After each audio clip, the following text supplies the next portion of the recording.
안녕하세요. 토요미스테리 디바제시카입니다.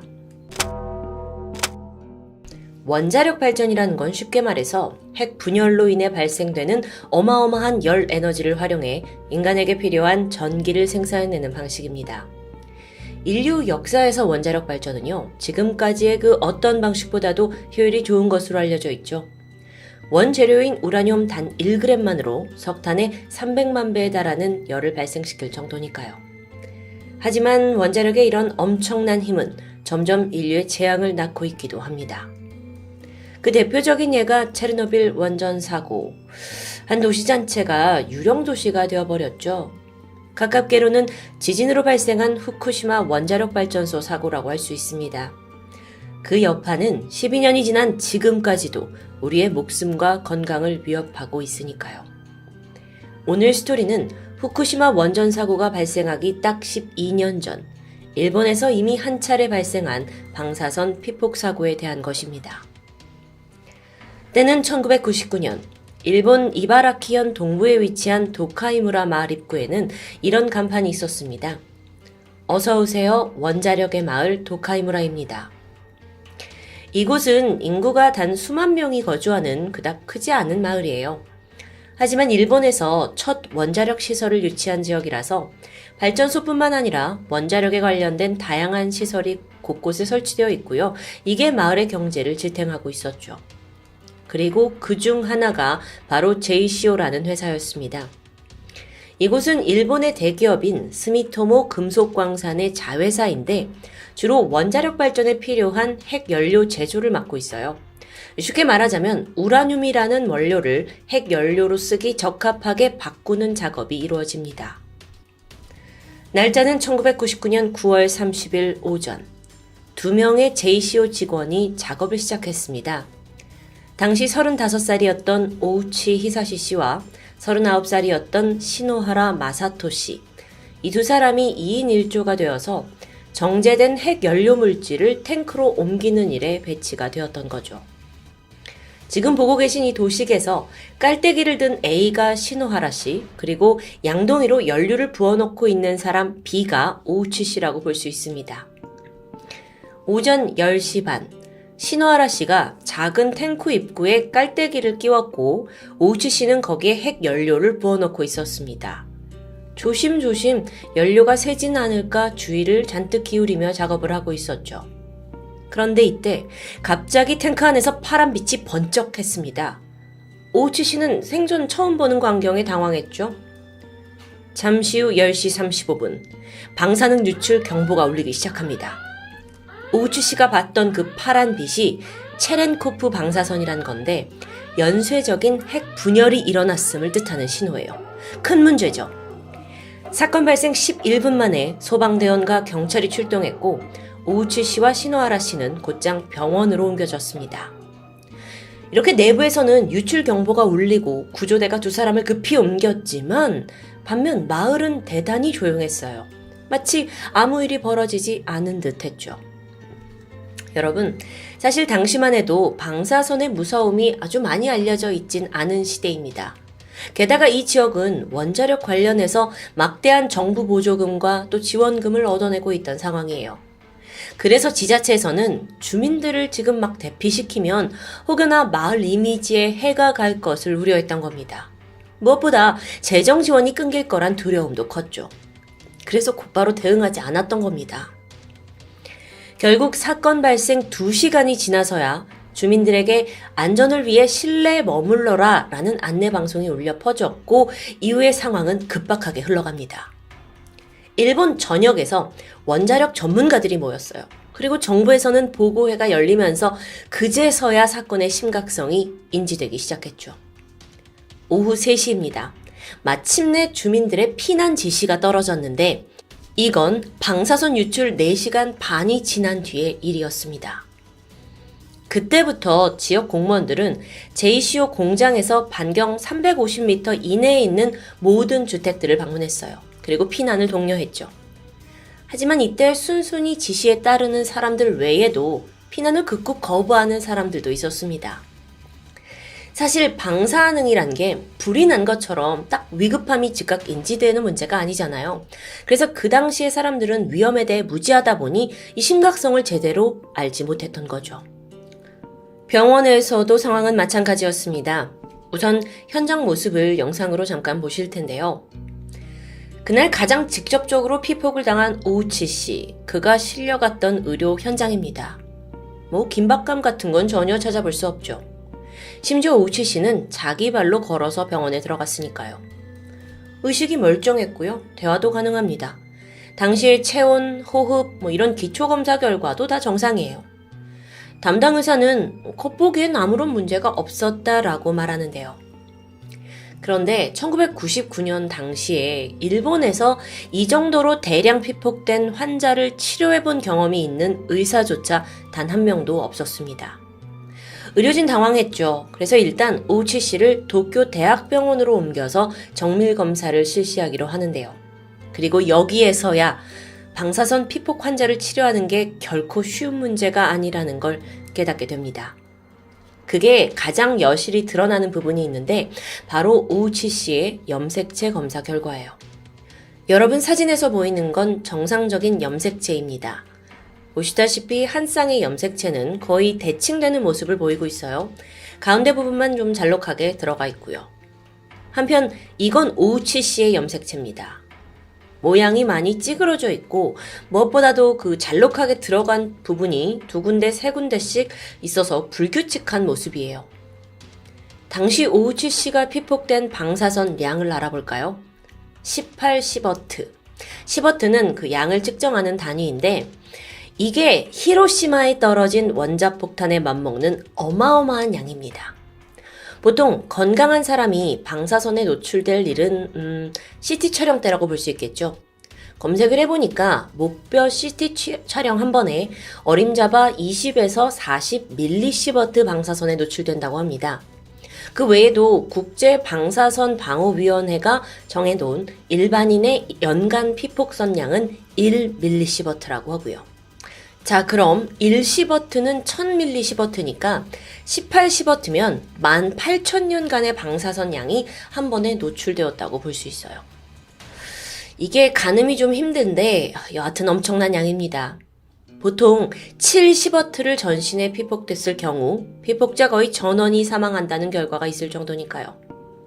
이렇게 막대한 방사선에 노출된 결과 오우치 씨의 염색체가 서로 갈라졌다가 다시 합쳐지는 식으로 변하게 된 겁니다.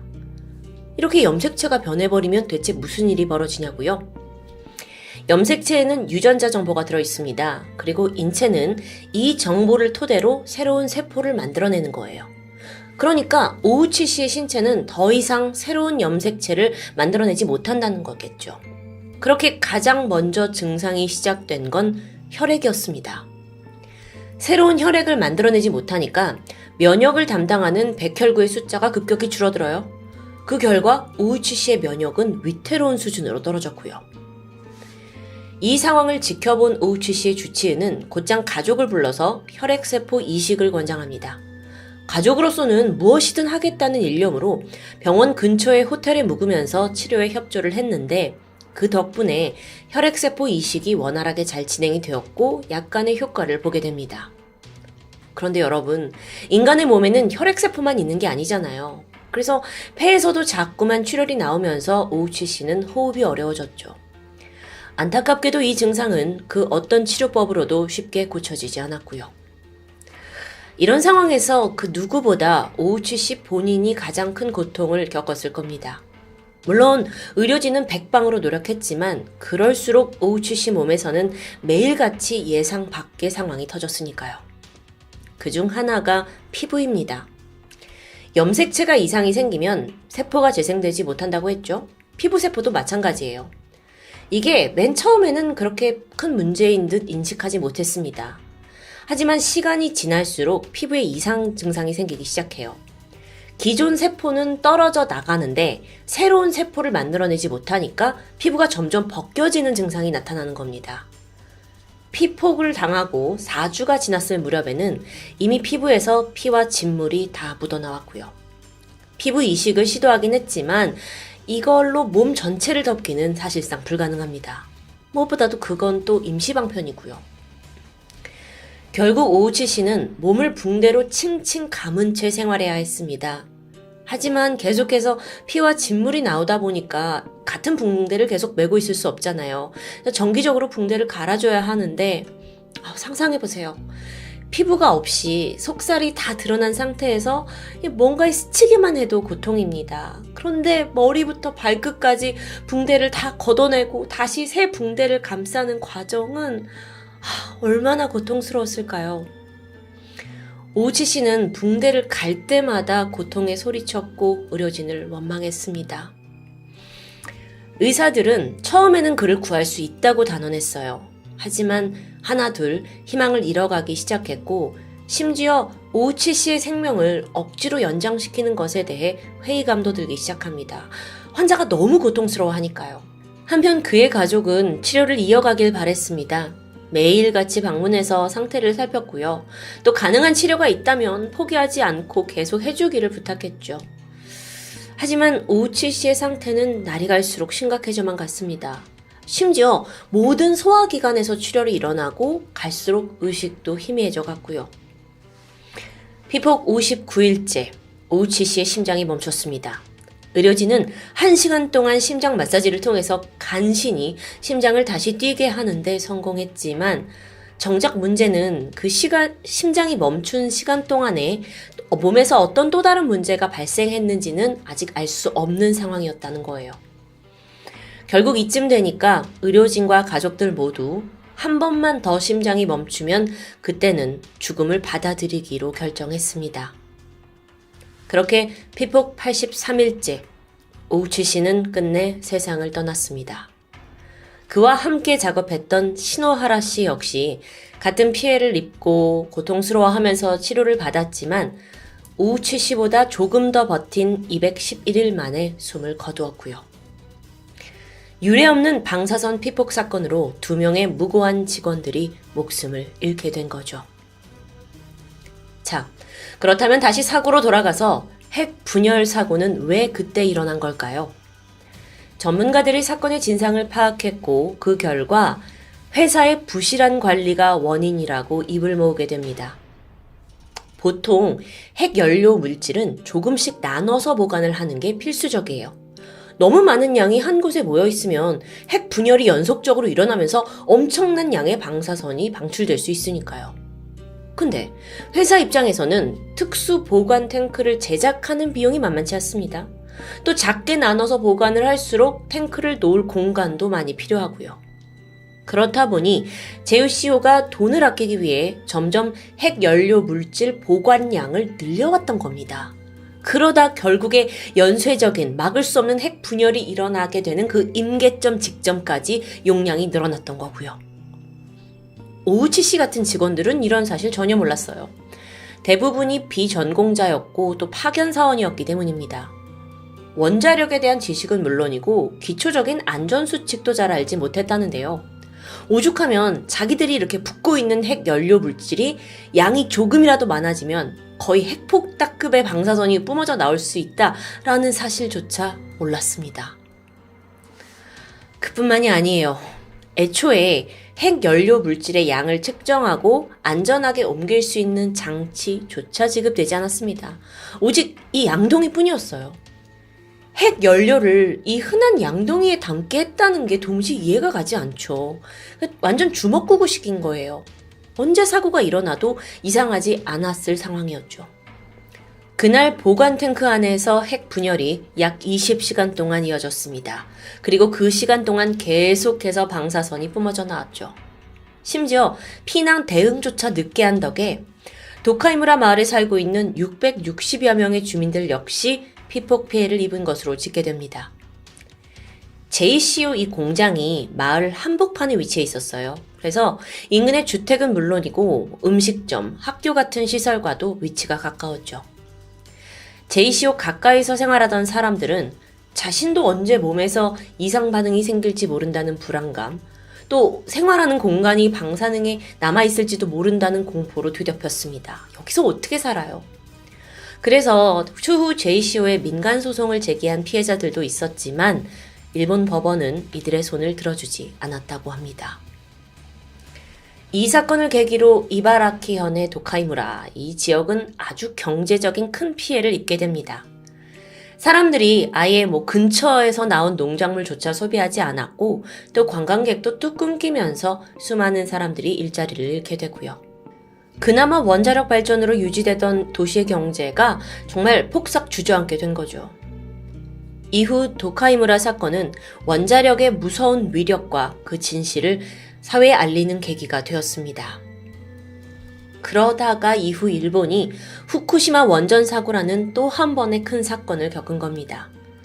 이걸 계기로 내부에서는 원자력 발전소의 폐로를 적극적으로 추진하고 있는 상황이고요.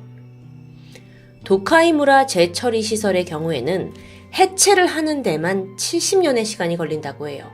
그리고 거기엔 8천억 엔, 한화로 7조 원이 넘는 막대한 비용이 들어갈 것으로 예상됩니다. 때문에 핵연료를 둘러싼 일본의 고민은 지금도 현재 진행형입니다. 오늘 이렇게 한숨만 나오는 도카이무라 사건 후처리를 보고 있자니까 당장 우리에게 닥친 문제들, 후쿠시마 발전소 오염수 방출에 대한 문제가 더욱더 불안하게 다가옵니다. 인간의 욕심에 의해 자멸하고 있는 우리의 모습이 아닌가 싶은데요. 원자력 관련한 문제가 이제 생활 밀접형 문제가 된 시점에서 정말 시사하는 바가 많은 사건이었습니다. 지금까지 토요미스테리 디바제시카입니다.